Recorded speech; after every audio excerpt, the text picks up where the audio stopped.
말씀 보겠습니다. 요한복음 2장 11절 제가 몽독해 올려드리겠습니다. 예수께서 이 첫 표적을 갈릴리 가나에 행하여 그의 영광을 나타내심에 제자들이 그를 믿으니라. 아멘. 자, 그리스도가 주인 될 때 일어나는 표적이라는 제목으로 말씀 증가하겠습니다. 요한복음 2장을 좀 읽다가 느낀 것이 내가 너무 설교를 많이 했던 성경이 요한복음 2장이고요. 또 굉장히 많이 읽어본 성경이 요한복음 2장입니다. 그러다 보니까 그냥 쓱쓱 읽었어요. 거기에 하나님의 지금 이 시간표에 주신 음성이 뭔가 거기에 별로 제가 관심이 없더라고요. 익숙하니까요. 그 다시 제가 성경을 하나씩 봤습니다. 저와 여러분들이 익숙한 말씀을 하고 그 말씀 자체를 이해하는 데는 어렵지 않습니다. 그러나 지금 우리 교회에 또 나에게 주실 하나님의 음성에 귀를 기울이지 못한다면은 저와 여러분들은 쓰임받기 어렵겠죠. 오늘 말씀을 통해서 하나님이 나에게 우리 교회에 주신 음성을 들으시기를 예수 그리스도 이름으로 축원합니다. 자, 첫 번째입니다. 예수께서 가나의 혼례 잔치에서 일으키신 표적입니다. 예수님이 이 가나안 혼인 잔치에 손님으로 참여하셨습니다. 어머니 마리아와 함께 간 것으로 보입니다. 요한복음 2장에 보면은 성전에서 막 이렇게 장사한 사람을 내쫓는 장면도 나오거든요. 그러니까 요 장면을 보면은 요 때가 언제냐라는 것을 우리가 좀 볼 수가 있어요. 예수님이 성전에서 장사꾼을 내쫓는 거는요, 이 두 번 있습니다. 한 번은 예수님이 공생에 사역하기 전에 한 번 있었고요. 여기 오늘 본문입니다. 그리고 예수님이 십자가에 죽기 전에 예루살렘 입성하고 나서 한 번 있었습니다. 이게 다른 내용이에요. 내용이 거의 같은 내용인데 다른 시간표입니다. 그러면 지금 이 가나안 혼례 잔치에 갔던 시간표도 우리가 대충 유추해 볼 수가 있습니다. 자, 그때에 우리가 볼 게 하나 있어요. 예수님께서 지금 손님으로 와 있잖아요. 그래서 마리아가 예수님께 부탁을 합니다. 포도주 떨어졌다고. 이런 부탁을 굳이 할 필요가 없는데 했다는 것은 예수님이 기적으로 포도주를 만들어 달라는 부탁이거든요.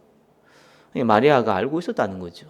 당연히 성령으로 잉태하였고 하나님이라는 걸 알고 있었죠. 그리고 또 마리아가 이 가나안 혼례 잔치가 굉장히 중요하다. 어떤 관계에서 이 잔치에 갔는지는 모르지만 이 포도주가 떨어졌다. 술 얘기하는 게 아니거든요. 이거는 그 이스라엘 혼례 잔치에서 포도주는 반드시 있어야 될 음식입니다. 이것이 만약에 떨어지면은 그 혼례 잔치를 주관했던 그 가족들이 망신을 당합니다. 상당한 신뢰를 행하는 거죠. 그러니까 이제 마리아가 아마 이 혼례 잔치에 있는 그 주인과 나름대로 인연이 있는 관계인 것 같아요. 친척인지 뭔지 몰라도 다만 그래서 그 주인의 마음으로 포도주가 너무 필요하다라고 해서 예수님께 요청을 한 거예요. 1절에 보시면은 사흘째 되던 날 갈릴리 가나에 혼례가 있어 예수의 어머니도 거기 계시고 예수와 그 제자들도 혼례의 청함을 받았더니 포도주가 떨어진지라 예수의 어머니가 예수에게 이르되 저들에게 포도주가 없다 하니 간단하게 이렇게 표현했지만 나무 잔치에 가가지고 그 포도주가 있는지 없는지 그 포도주가 부족하면 내가 채워야겠다 말겠다 이렇게 생각하는 사람이 어디 있습니까? 굉장히 관계가 있는 사람들이나 그렇게 생각을 하지요. 당연히 예수님이 기적적으로 포도주를 만들 거를 알고 있으니까 능력이 있으니까 요청을 한 겁니다. 자, 1번에 2번 보니까 예수 그리스도가 주인 될 때 일어나는 표적입니다. 4절에 예수께서 이르시되 여자여 나와 무슨 상관이 있나이까 내 때가 아직 이르지 아니하였나이다. 자, 여자여라는 말은 뭐 하대하는 말이 아닙니다. 요거는 이제 우리나라 표현으로는 이렇게 문화적인 걸 이해하지 못하면은 이 말을 좀 이해하기 어려운 표현입니다. 굳이 어떤 사람들은 표현하기를 뭐 여사다, 여사여 뭐 이런 표현이다라고 얘기하는데 뭐 틀린 말은 아니지만 그런 의미는 아닙니다. 그러나 하대하는 말은 아니거든요. 친근감이 있으면서도 그리고 존칭을 하는 표현이 여자여라는 단어입니다. 그러니까 어머니가 육신의 어머니니까 이렇게 표현했죠.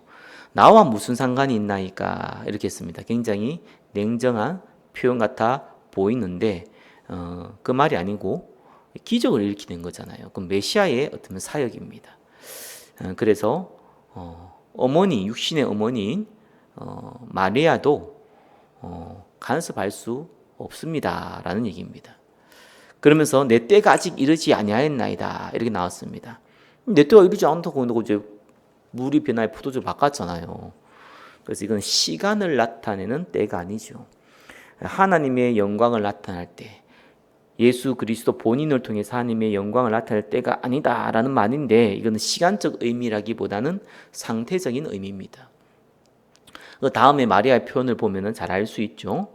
예수님이 주인 될 때 표적이 일어났죠.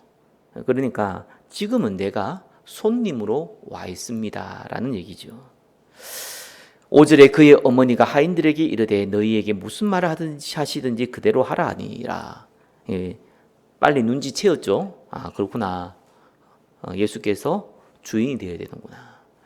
그래야지만 일이 일어나는구나 라는 것을 마리아는 눈치채고 바로 하인들에게 예수가 하는 얘기를 그대로 하라.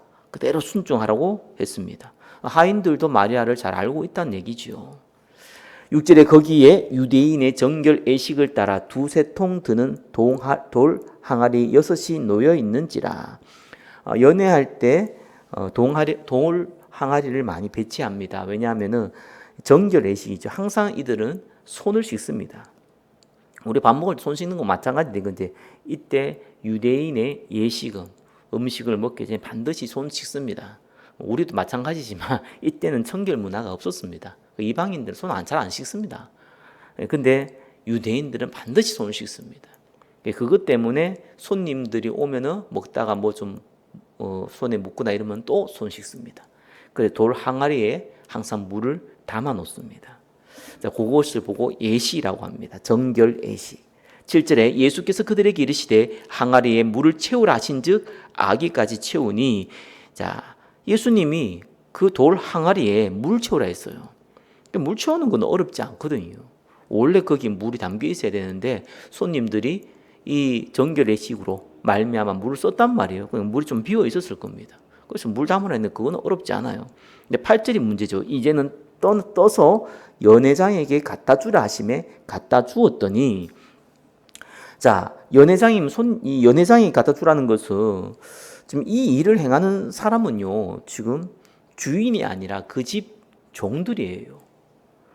아니 종들이 뭡니까 알잖아요. 뭐 노예입니다. 뭐 서비스 하는 그런 직원이 아니에요. 주인의 소유물입니다. 지금 포도주가 떨어져 있는 상황에서 그 손님들에게 물을 갖다 주면 어떻게 됩니까? 지금 포도주로 약간 자들 아무래도 그 알코올 용도가 있을 거 아니에요. 그래서 조금 즐겁고 행복하고 뭐 혼인 잔치니까 약간 취한 사람도 있을 것이고 막 그런 분위기잖아요. 그런 분위기에서 물을 갖다 주면은 사실상 이제 뭐 물 먹이는 건데 한마디로 이건 뭐 어떡합니까? 그러면은 당연히 이 하인들이 진짜 큰 고초를 당할 수도 있습니다. 근데 순종했단 말이에요. 이유는 뭐 간단해요. 내가 볼 때는 주인보다 종들이 더 갈급해요. 왜 그러냐니까 주인은 혼례 잔치를 위해서 이 포도주를 준비하라고 하인들에게 시켰을 거고 하인들은 거기에 대한 행정을 가지고 일을 진행을 했을 거예요. 자, 이러니까 하인들이 계산을 잘못한 거죠. 어떻게 보면은 필요한 만큼의 포도주를 준비하지 못한 거죠. 그래서 사실은 주인은 망신을 당하고 이 종들은 고초를 당하게 됩니다. 그러니까 어떻게 하든 간에 이 지푸라기로 잡는 심정으로 사실은 순종한 겁니다. 알다시피 물이 포도주로 변하는 기적이 일어났습니다. 자, 이런 기적이 일어났을 때 누가 혜택을 누렸느냐? 자, 9절에 보니까 연회장은 물로 된 포도주를 맛보고도 어디서 났는지 알지 못하되 물 떠온 하인들은 알더라. 연회장이 신랑을 불러 말하되 사람마다 먼저 좋은 포도주를 내고 취한 후에 낮은 것을 내거늘 그대는 지금까지 좋은 포도주를 두었도다 하니라. 자, 대부분 사람들은 기적이 일어난지도 사실은 모릅니다. 그죠? 그리고 뭐 포도주를 뭐 손님을 와서 먹고 있는데 좀 더 맛있는 포도주 나왔다고 해서 그게 뭐 큰 혜택이라고 생각하는 사람도 별로 없을 겁니다.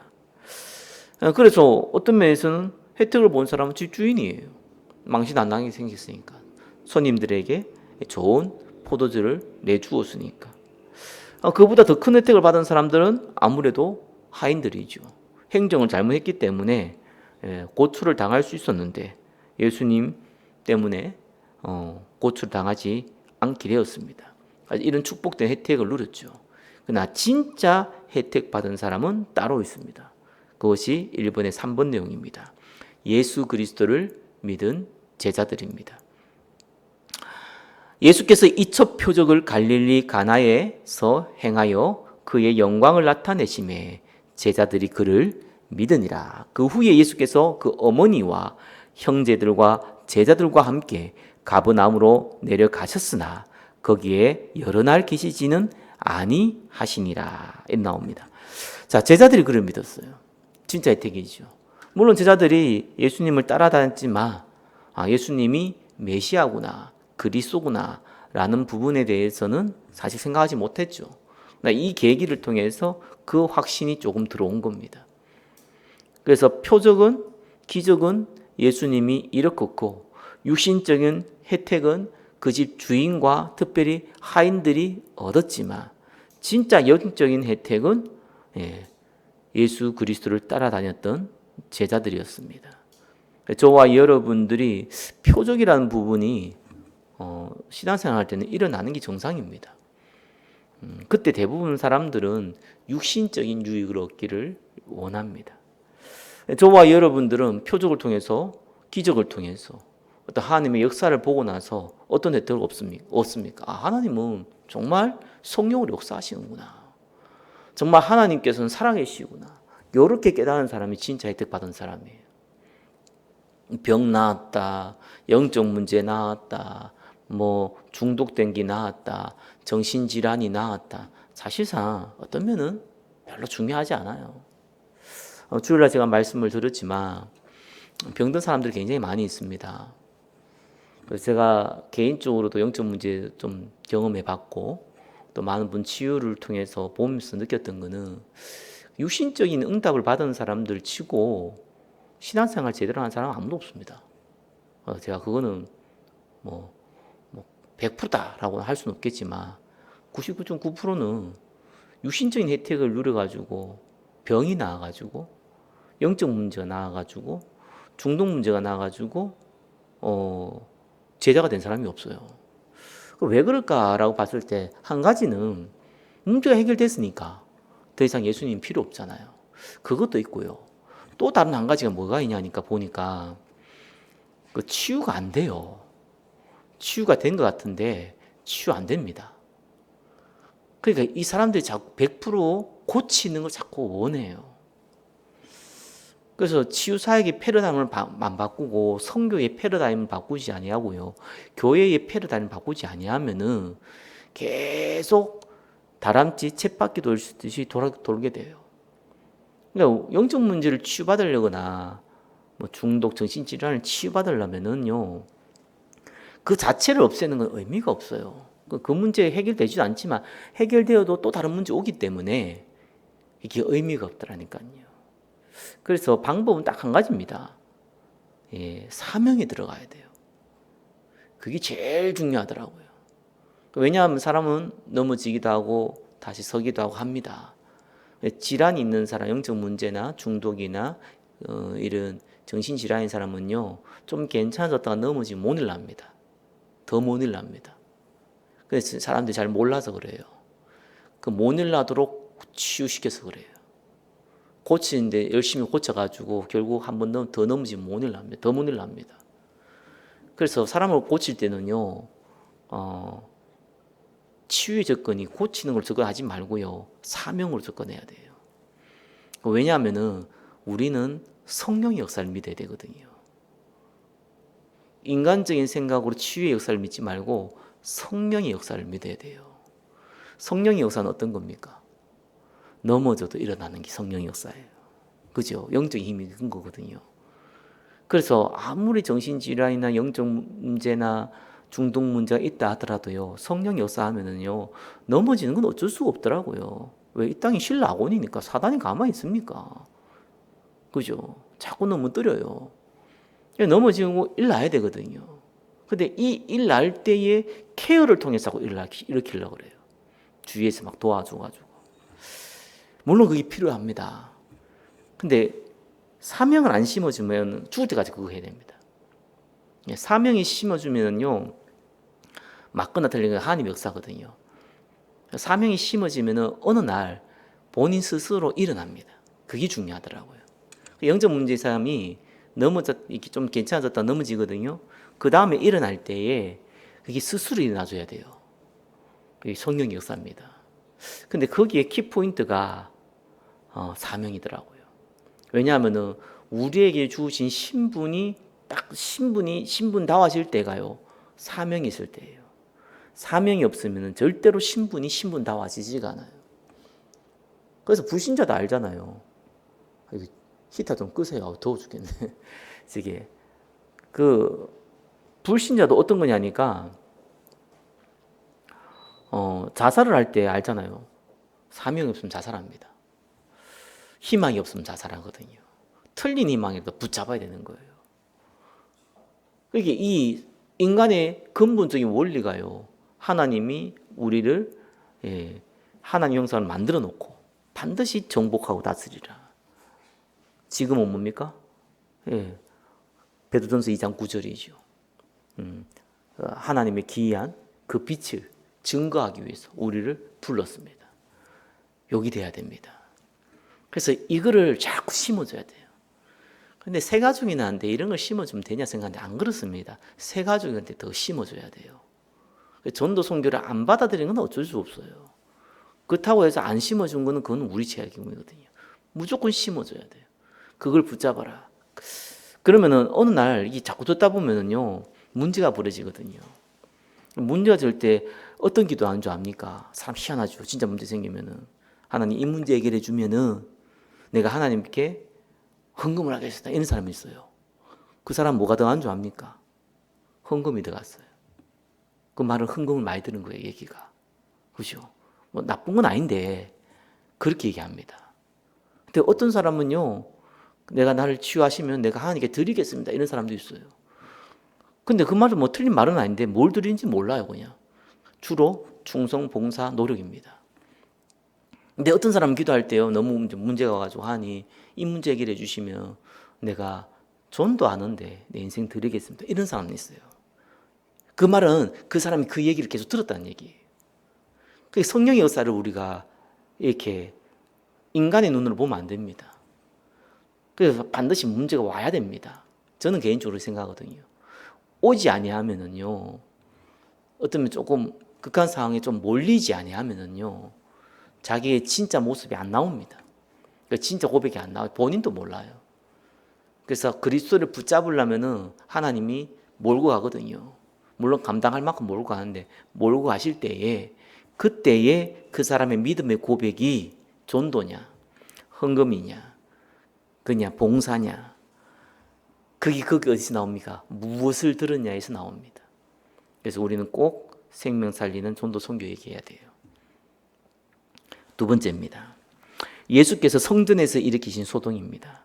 자, 성전이 변질됐다는 건 잘 알고 있습니다. 하나는 정치적인 욕심 때문에, 그렇죠. 헤롯 대왕이 사실상 멀쩡한 성전을 헐어가지고 계속 지었잖아요. 그 이유가 뭡니까?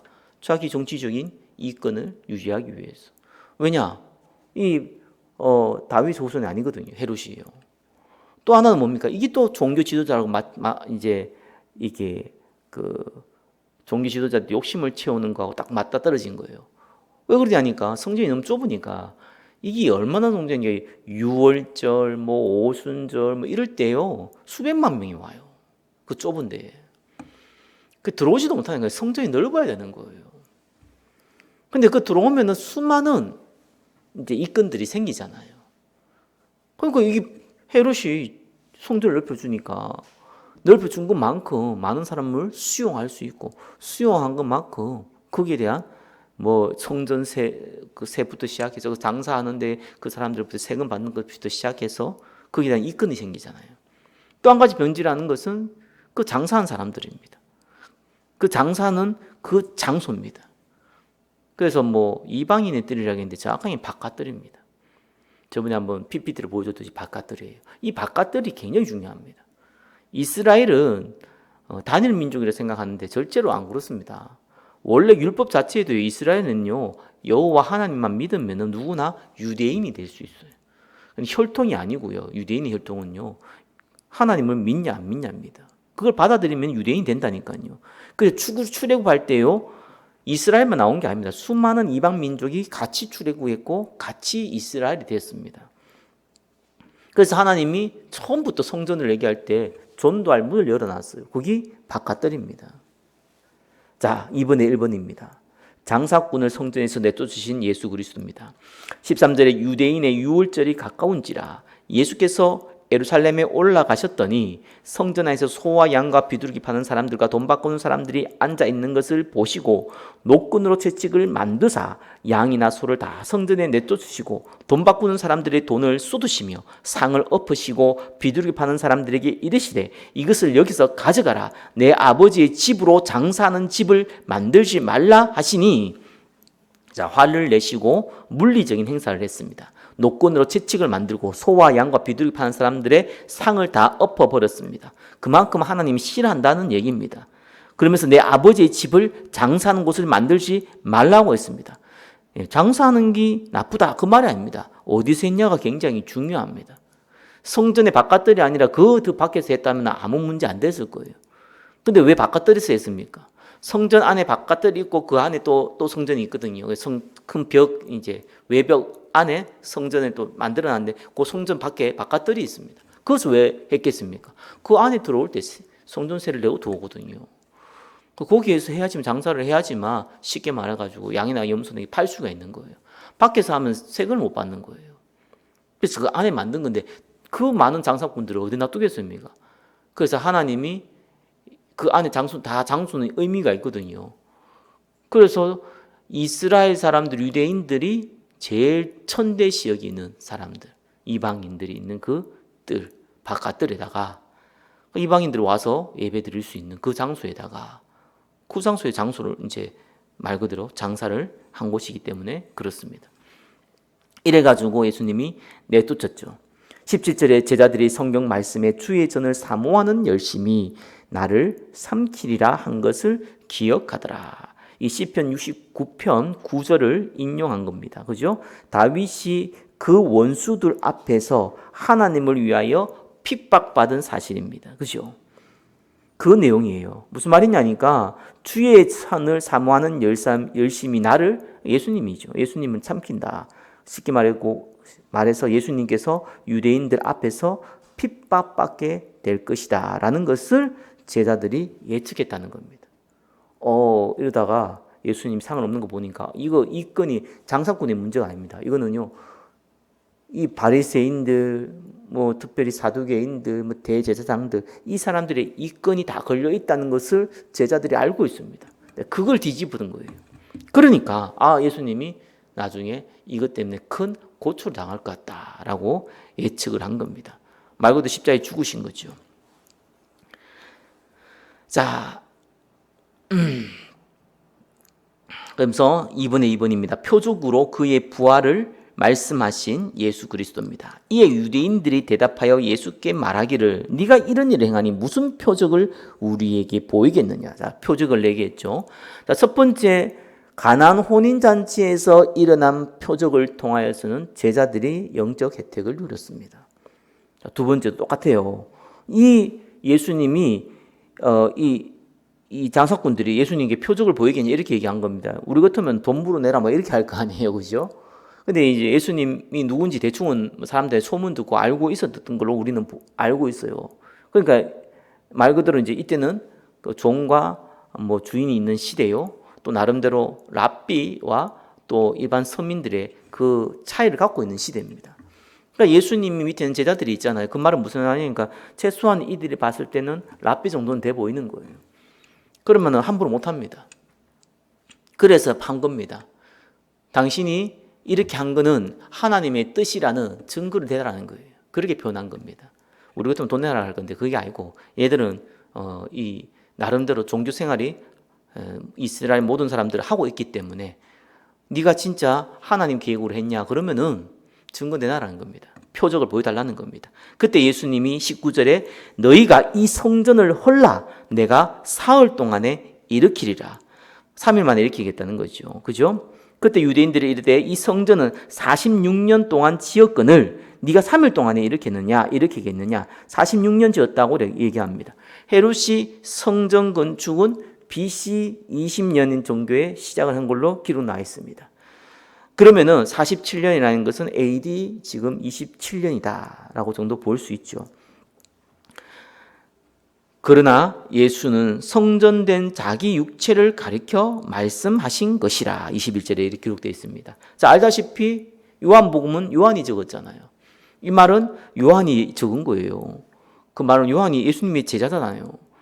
다르게 표현하면은 예수님이 제자들이 예수님이 사흘 만에 십자가에 죽으시고 사흘 만에 부활하신 참된 표적이 이때 이 얘기가 그 얘기였구나라는 겁니다. 그래서 표적의 혜택을 누가 받습니까? 제자들이 받아요. 예수님이 표적을 일으키면은요, 많은 분동병자들이, 많은 정신질환자들이, 많은 귀신 들린 자들이, 많은 병든 자들이 고침받았잖아요. 육신적인 혜택은 그들이 받았어요.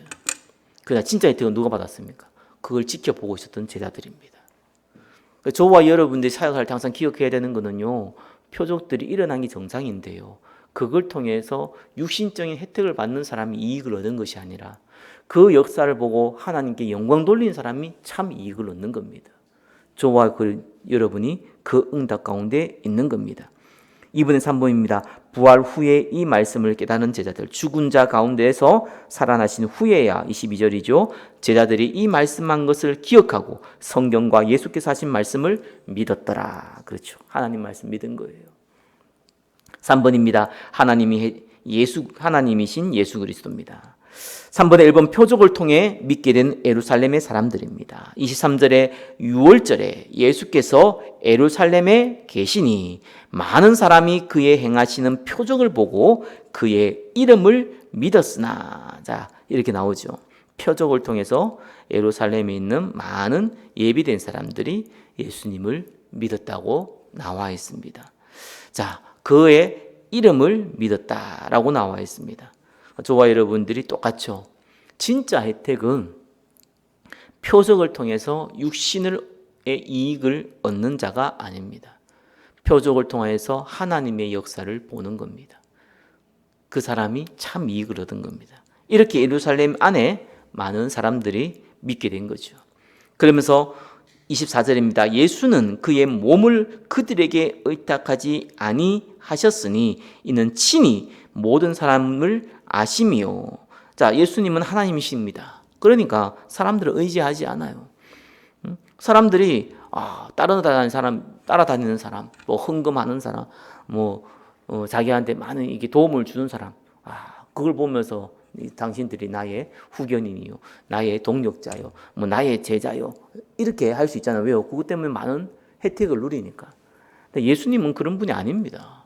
그럴 필요도 없어요. 왜? 하나님이신데. 그들의 육신적인 것을 의지하지 않았다라고 나와 있습니다. 예수님이 하나님이시니까. 저와 여러분도 이제 예수님을 닮아가야 되는 부분이 이런 부분입니다. 사람을 의탁하면 안 됩니다. 우리는 사람을 사랑하고 돕고 그들의 복음 안에 있도록 우리는 도와야 될 사람이에요. 그들을 의지해야 되면 안 됩니다.